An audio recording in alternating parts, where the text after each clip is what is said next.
ఉన్న బంగారాన్ని విడిపించి ఆ రోజు ఆన్లైన్ రేటుకే మేము కొంటాం. Sharma gold company. Game changer event కు వచ్చిన ఇద్దరు యువకులు మృతి చెందడం తీవ్ర విషాదాన్ని నింపింది. జనవరి 4వ తేదీన ఆంధ్రప్రదేశ్ లో ఘనంగా ప్రీ రిలీజ్ ఈవెంట్ నిర్వహించారు. ఈ కార్యక్రమానికి ఆంధ్రప్రదేశ్ డిప్యూటీ సీఎం పవన్ కళ్యాణ్ కూడా ముఖ్య అతిథిగా హాజరయ్యారు.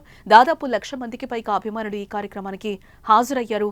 ఆంధ్రప్రదేశ్ నలుమూలల నుండి కూడా అభిమానులు ఆ ప్రాంతానికి తరలివచ్చారు. అయితే ఈ కార్యక్రమం ముగిసిన తర్వాత అభిమానులు తిరుగు ప్రయాణంలో ప్రమాదం జరిగి ఇద్దరు అభిమానులు దుర్మరణం చెందారు.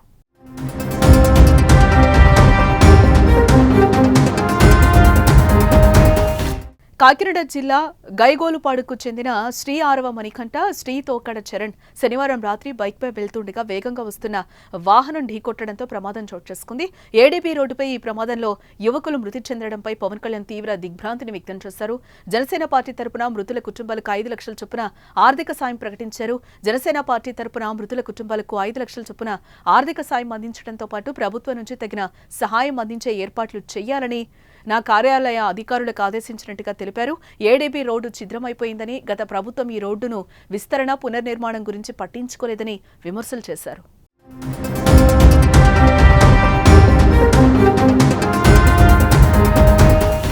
ఇళ్లకు సురక్షితంగా వెళ్ళండి అని ఆ వేడుకలో 1కి 2 సార్లు చెప్పానని, అయినా ఈ ప్రమాదం జరగడం బాధాకరమని పవన్ కళ్యాణ్ ఆవేదన వ్యక్తం చేశారు. ఇక నుంచి పిఠాపురం నియోజకవర్గ పర్యటనలకు ఏడీబీ రోడ్డు మీదుగానే రాకపోకలు సాగించారని నిర్ణయించుకున్నానని వెల్లడించారు.